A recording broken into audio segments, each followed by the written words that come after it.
The students made dragsters out of little dragster kits from Pasco. We are racing them today. They're CO2 cartridge powered, and we have a little track set up in the hallway, and kids are gonna have a lot of fun watching their hard work pay off and see who wins the race. 2, 1, go! You plan it out and draw it, then you can cut it, sand it, and paint it, then put your wheels on.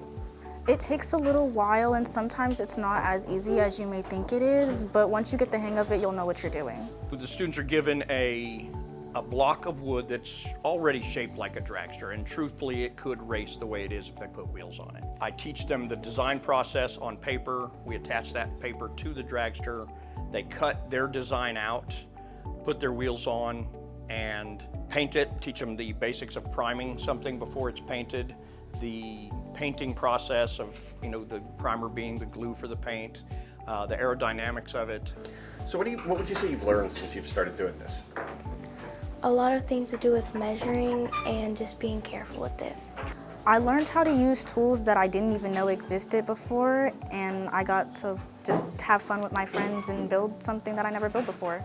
It is authentic teaching. The things that I'm teaching them, they have a need to learn because we create that need. And the students want to be here. They want to learn what I'm teaching them, especially for projects like this. And they get to take all their projects home. So whatever they make is theirs. What's been your favorite part so far?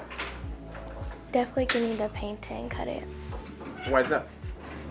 It's just really fun, and I haven't got to do anything like this, so it's a good opportunity and a good experience.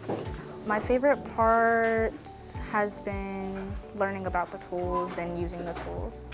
It needs to be meaningful. The kids need to have a buy-in. They need to have some sort of reason for learning what they're learning. Otherwise, it just becomes boring, drone, and work. And, sometimes we just need a break from work. And sometimes work can be fun.